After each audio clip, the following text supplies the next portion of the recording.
What's good, YouTube? It's your boy John back with another video, and today we're going to sit here and talk about one of the best / worst characters, plural, meaning you put him against every other character in the game, he's decent, but he's also the worst. Soldier 76, right? Now you can either be a soldier man, be an upstanding citizen, or you can be meaning a better character that we're not gonna talk. Soldier. You could be an A character and just be a god, but I see you want to play Soldier, and Soldier is a very good character for if you want to rank up in solo carry, but also if you want to throw the game. Don't ask me why, he's really just the best / worst character in the game. Now the reason that he's bad is because he just sucks, alright? He's good because he's just good. I don't know how that works, but that's just how it is. But Soldier is one of the most complete DPS characters in the entire game. Meaning in the rock, paper, scissors comp, he's one of the characters that can fit into this comp, into these 3 different comps very well. And the rock, paper, scissors comp is rush, dive, poke. Rush, dive, poke are the comps that are played the most efficiently in the game. So like let's just say, for instance, if you're playing rush, this consists of like Hog, Lucio, Kiriko, or Brig, or something like that. Something that's really fast paced, get in your face, you know, something like that. And then poke is obviously when you guys are just poking for damage, waiting for pigs. And then dive is when you're hard diving backlines, hard diving somebody out of position. But if played effectively, he can solo carry in every single one of these comps. But since we're talking about console, you have to have good lane. You gotta have the good lane. And that's how you get from being hard stuck. You have to carry. So don't be like, oh my god, my teammates suck. Okay, your teammates suck. So what? If they suck, you gotta make up for their mistakes so you can actually get out of the rank you're trying to get out of. This goes from bronze, silver, gold, plat, diamond. I can't say masters because I understand how someone can be hard stuck masters. Honestly, I really can. But if you want to rank up, stop complaining about it and fix it. So now, since you can abuse aim assist, this is how you abuse aim assist while moving side to side. So the thing about aim assist that a lot of people don't talk about is if you want really good aim on console, you have to use your left stick more than your right stick. Moving side to side actually activates all these settings that you see right here on my screen right now. It activates all these settings so you can be able to actually use these settings in the correct way. So moving side to side activates aim assist, the aim assist window, the aim assist ease in, and it makes it to where these effects happen at a much greater scale. So like right now I'm going to show you guys, right? My aim assist window on Soldier is like 70, right? So that means that like the window is where the aim assist starts to kick in. So you see how right now I'm moving side to side, and the only time that the camera is stopping is when it's directly on them, right? But then when it's off them, it goes normally. But when you move side to side, do you see right here how like my character is still moving but my gun is somewhat staying still? That's because my aim assist window is very, very high. So now I'm going to show you guys what it looks like when I cut my aim assist window like all the way up to 100. Right now, when I aim, it activates, the aim assist window actually activates right here.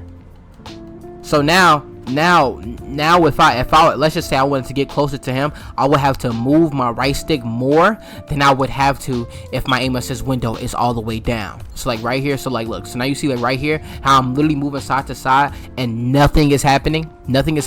But then when I get on the character, then it's activating. That's what aim assist window size is, and that's why it is so important, because that determines when your aim assist actually kicks in. The perfect one for me is 70. Now we're going to get into aim assist easing, but first let's talk about aim smoothing. So aim smoothing actually allows for the curves. Okay, so if somebody is jumping, you can actually be able to track them perfectly like this with a curve. But I'm going to show you guys what it looks like when you cut it all the way down, right? Do you see how I'm barely, like I'm really touching my stick the exact same way I was, and now it's like there is no delay. So like the curves, if you was to try to curve your stick, it will look like this. Unless you're able to control it, you would have to have the best micro adjustment, but most people on controller don't have that. So I suggest playing on aim smoothing 100. But to be able to control your aim like this to where you can keep your aim on a character like this, it's going to take practice. So the 2 codes that I showed you guys earlier, I'll actually put them up again. Plop. These are the things you should practice your settings in these 2 codes so you can understand what I'm talking about and actually practice them and get them working effectively. We're going to talk about the aim ease in. Okay, now aim ease in is a very tricky setting that I recently just figured out what it does. So aim assist ease in is basically how much you have to move your stick for you to actually get the input on the character, like while it's on the character. So like right now my aim assist ease in is on 30, so it's moving somewhat freely, which is really good, right? But if I was to turn this up, right, it would move more. You see how it's moving like more choppy, like now it's more choppy. So because of that, that's why you want to cut yours down when you're talking about tracking. That's why for me 30 is perfect, because if I'm tracking somebody, I kind of want my aim to be in control versus the game's aim to be in control for me. Oh, and I also forgot to mention that aim smoothing, I also suggest that you do not bring your aim smoothing lower than 90, because right now I'm going to show you guys, if it's on 90, you still get the really fast inputs. You should not be playing on 0, because it's no point in doing that. We're not on mouse and keyboard, bro. You're not going to be craggy, bro. Just don't go below 90, please. Now that you have my settings, let's talk about positioning and how to play into each comp. This is probably the most important thing when it comes to playing Overwatch, because the comp is going to determine how you play the game, right? So you have to keep these things in mind when we're talking about the team comps. So the 3 different team comps are poke, rush, and dive. These comps basically determine how you're going to play the game. So let's talk about the 3 team comps in the rock paper scissors method.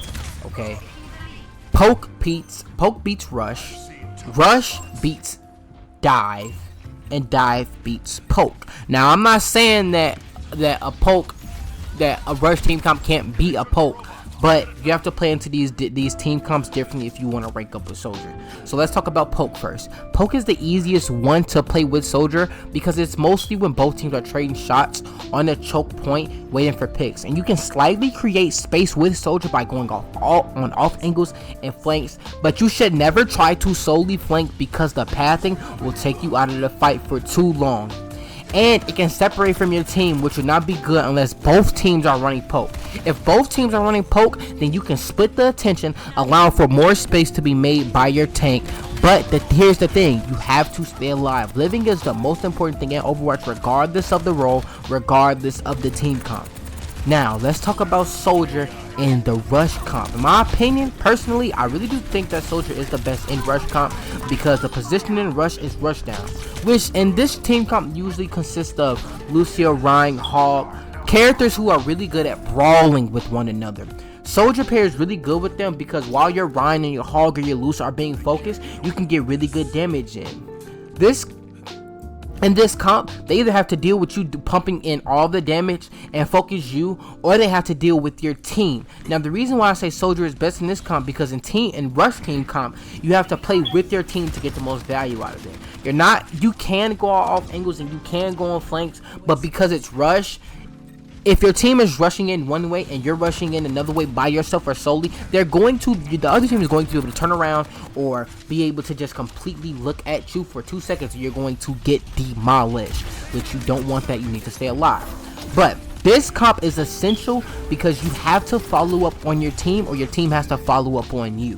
That's the way that you're going to be able to get the most value out of this team comp. For instance, if you're playing rush and you see your Hog, your Ryan, or your Luz shooting at one person, you need to be able to shoot at that person as well, or you need to be the one initiating the damage to start off with, initiating the damage on the Ana that's out of position, initiating the damage on the Ashe that's sitting up top, or something like that, so your Luz can finish the kill. These are the things that you need to do in this rush comp so you can be able to rank up. We're going to talk about dive. Soldier, he can be effective, but he will be the least effective in this comp compared to the other two.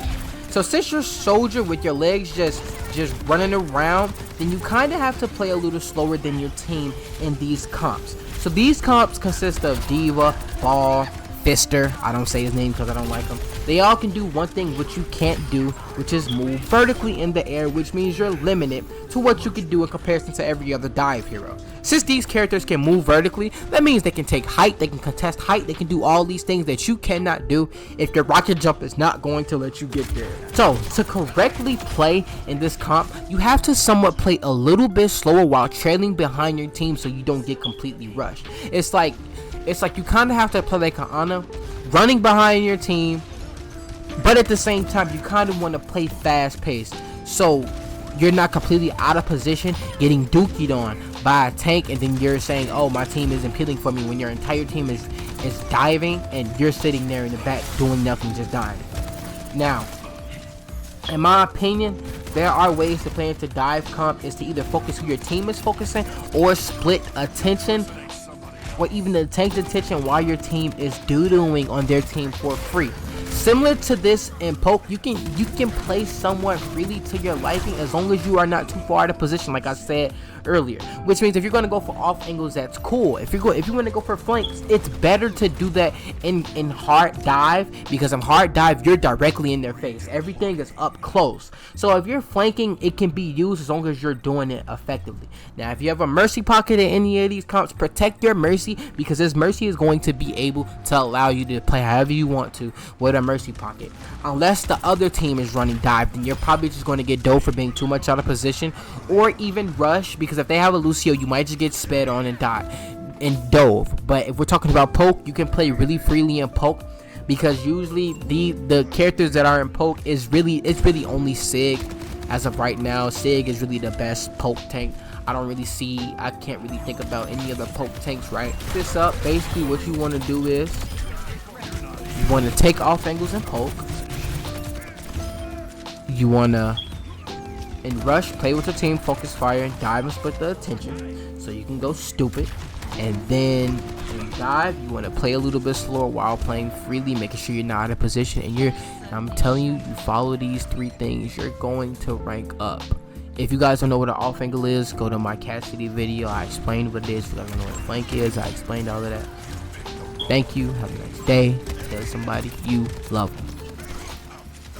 Peace.